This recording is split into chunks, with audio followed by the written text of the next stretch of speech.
Minden egyes közös lépésünk, amit a tájháztól idáig ma megtettünk, lenyomat lesz valamikor elkészülő krónikánkban, a sok minden szép mellett arról a tanulságról is említést tesznek majd, hogy egy másik jövő reményében vállaltak azok, ti, akik hisznek az értékekben.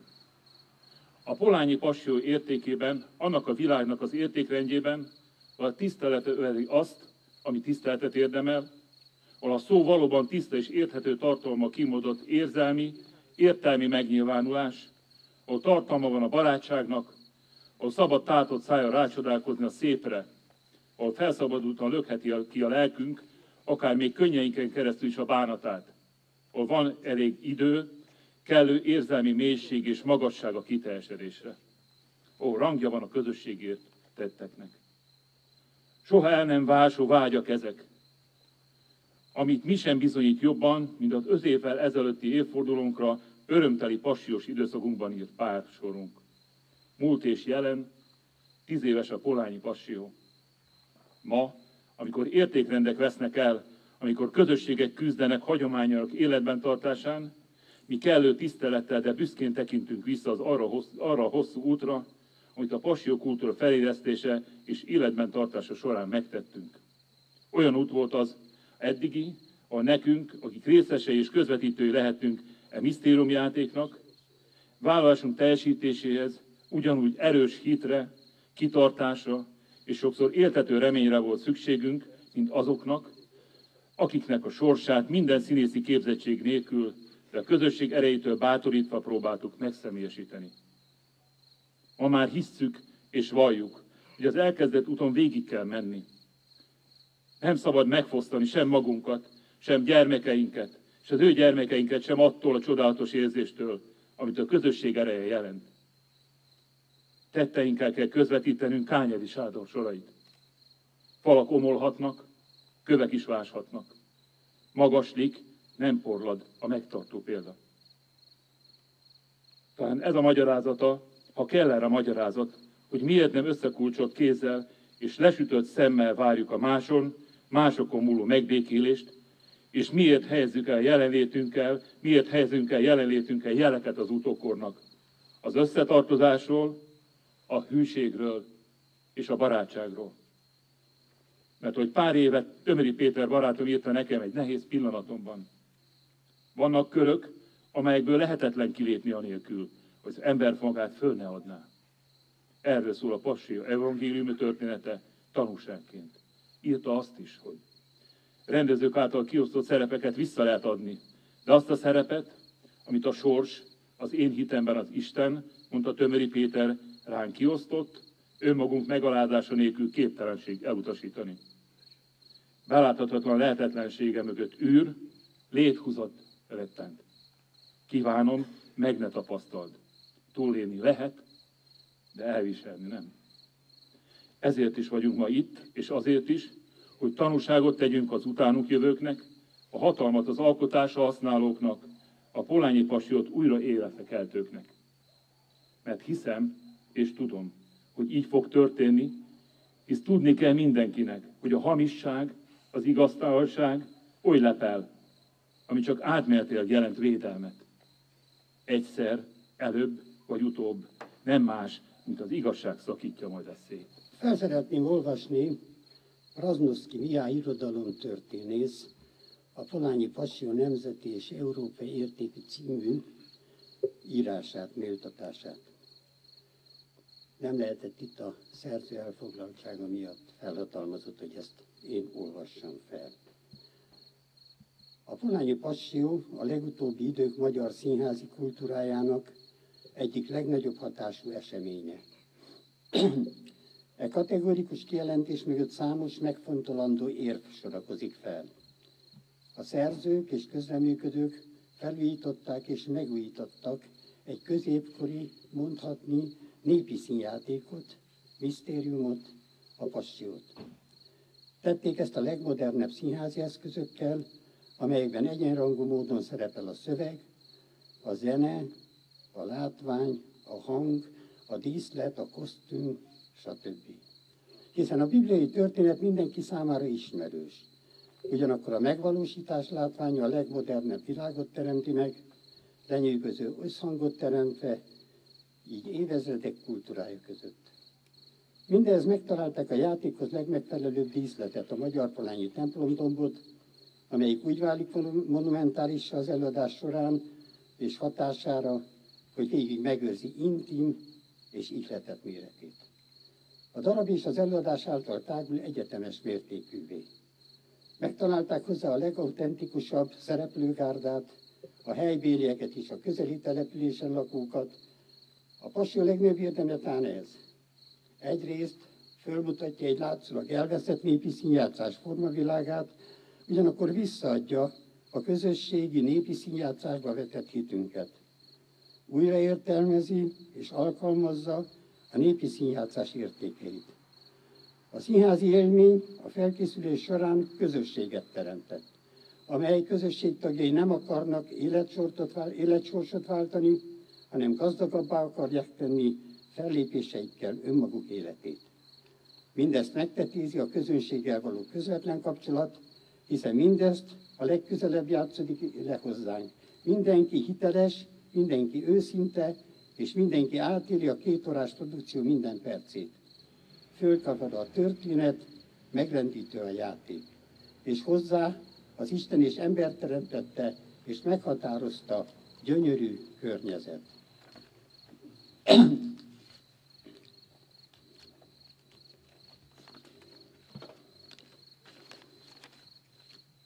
Katartikus élmény, és ez 2 évtizede így zajlik. Nem véletlenül vették fel az Európassió Szövetségben magyar polányt, nem véletlenül emlegetik példaként, s jönnek el nem csak a kapcsolat, hanem a megvalósítás tapasztalatai kedvéért is Európából a szakemberek. Vagyis a magyar polányi passzió úgy lett nemzeti érték, hogy egyúttal az európai színjátszás kikerülhetetlen példázata is lett. Ehhez kapcsolódóan kell felolvasnom nektek József Lang úr, az Európassió főtitkára, és Franz Mill, Ausztria és a szomszédos kelet-európai országok képviselője az Európassió vezetőségében levelét. Kedves magyar polányi passiósok, kedves polányiak! Szép falutokban 1993-tól rendeztek passiót.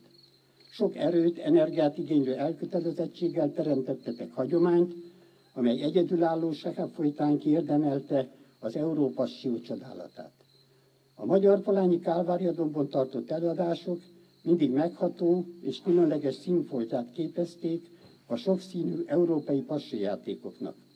A csúcspontja ennek a 2001-ben először bemutatott polányi passió, amely sokunk emlékezetében örökre megmarad.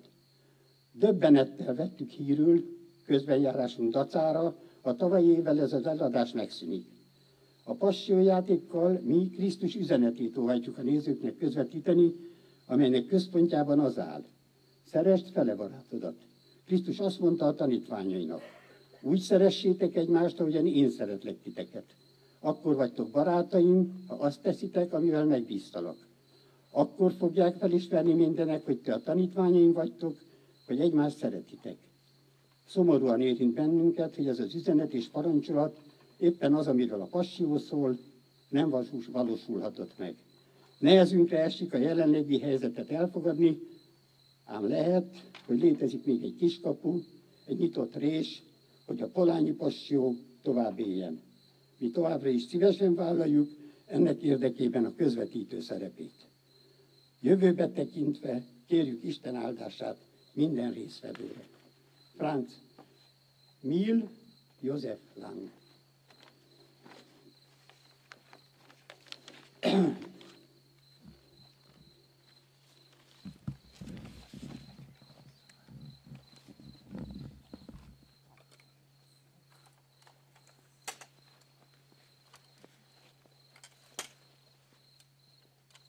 szeretnénk megköszönni Sede Istvánnak, Csabai Tibornak és Tömöri Péternek, hogy létrehozták, megalkották a Polányi Passiót. Szeretném megköszönni nektek, kedves passiós társaim, barátaim, hogy annyi éven át itt lehettem közöttetek, és részese lehettem annak a csodának, amelyet a közös hitünk, szeretetünk hozott létre. Egyszer, még az elején, egy magyar polányi asszony azt kérdezte tőlem, mennyi pénzt kapok a szereplésért? Semmit, mondtam, de nem is értettem a kérdést. Majd amikor elkezdődtek a méltatlan vádaskodások, döbbentem rá, ezek az emberek templomba járnak, olvassák a Bibliát, de nem értik.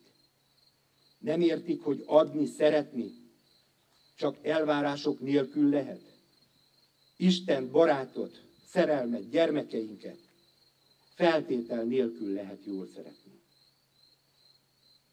Akik részt vettek az előadásokban, ezt tették. Nem tudatosan. A lelkükből fakadt. Szeretni és adni feltétel nélkül. Ezt érezte meg az a sok ezer ember, aki látta az előadást. Ettől volt a sokak által emlegetett csoda. Ettől volt a katarzis. Temetni jöttünk az előadást. Lehet, hogy nem játszunk többé, de szomorkodni nincs okunk. Higgyétek el, sokat adtunk az embereknek.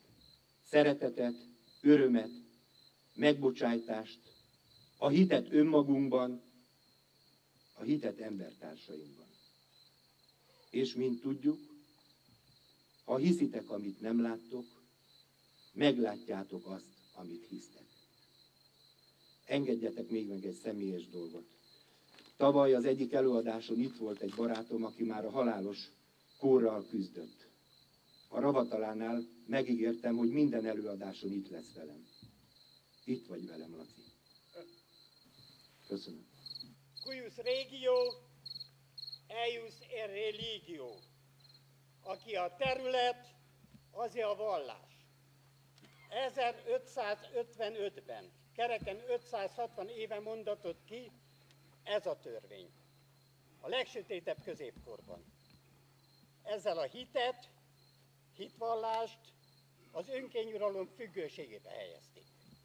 Mai köznyelven lefordítva, a hőbér úr vallását kötelező volt a tulajdonában lévő területen élő minden némű alattvalónak követnie. Még egyszerűbben, aki a világi hatalom, az uralja a szellem fölött is a hatalmat. Aki nem veti ennek alá magát, szól az Augsburgi diktátum kitétele, tűnjön el. Az eltüntetés enyhébb és súlyosabb módozatait hadd ne soroljam föl. Ezeket a későbbi századok kis és nagy önkényurai, diktátorai, így vagy úgy, hol fekete, hol vörös, hol többszínű változatban, sajnálatos következetességgel és következményekkel mindmáig gyakorolják. Lám, most mi is csak rendőri biztosítással, hatalmi előírásokat betartva jöttünk föl ide, mint feltételezett sértők az idegen területre. Ám föl kell tennem a kérdést, kié ez a terület? Az önkormányzaté? Az egyházé? Magán vagy közterület? Nézzetek körül. Láttok itt valahol helyrajzi számokat? Én nem. Én csak füvet, bokrot, fát látok, ha körül hordozom tekintetem. Ők pedig szíves barátsággal, jó ismerősként fogadnak, és ismerős szavakkal köszöntenek. Jöjjetek, atyám áldottai! Tietek voltunk, vagyunk, és ti a mieink. Egy mindent fölülíró szövetségtörvény által, amely nem parcellázza a lélek területeit. Halljátok? Én hallom. És tudom, hogy hallani fogják gyermekeink, unokáink is.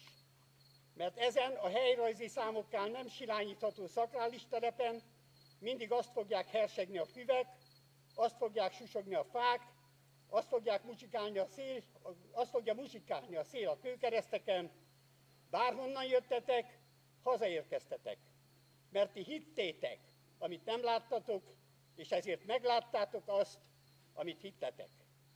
Gyertek, simogassuk meg szeretetünkkel ezt a helyet, ahol 15 éven keresztül ebben a kegyelemben részesülhettünk. De mondjuk, kiáltsuk, vagy suttogjuk, de emelt fővel. El a kezekkel az értékekről, el a kezekkel a polányi passiról, el a kezekkel a civil egyesületről. A polányi passió nem áru, ezért nem lehet semmilyen hatalom játékszere. Tiltható, gyalázható, de nem megölhető, hiszen lelkekben él. És tovább fog élni, mert az igazság győzelmének jegyében született. Ezért égetem el a polányi passió eredeti kéziratát. Éljen tovább bennetek, akik játszottátok, akik nézitek, akik belőle erőt merítettetek, legyen jel és jelzés, ez az aktus, a művészi érték fizikailag megsemmisíthető, de a lelkekben tovább él.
A polányi passió temetéséről. Amikor gondolkodtam arról, hogy mit is írjak a megemlékezésre, az evangélium adott választ. Ti majd sírtok és jajgattok, a világ azonban örülni fog. Szomorkodtok, de a szomorúságotok örömre változik. Az Isten országa és az világ ellentéte végighúzódik a történelmen.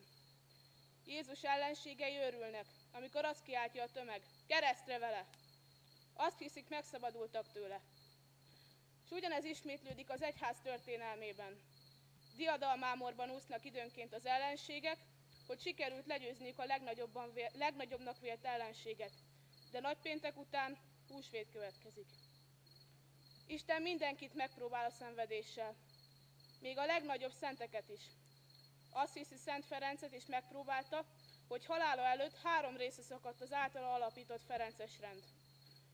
Kalazaci Szent Józsefet megpróbálta azzal, hogy feljelentették a pápánál, aki megvonta tőle 90 éves korában a rendfőnökséget. Mindszenti bíboros urat a pápa fosztotta meg esztergomi érsekségétől. Isten most megpróbál bennünket is. Passiónk nem halt meg, hanem alszik. 15 évig megengedte a Jóisten, hogy előadhassuk. Ha imádkozunk érte, biztos, hogy feltámad. Én minden nap imádkozom érte. Ebele Ferenc atya.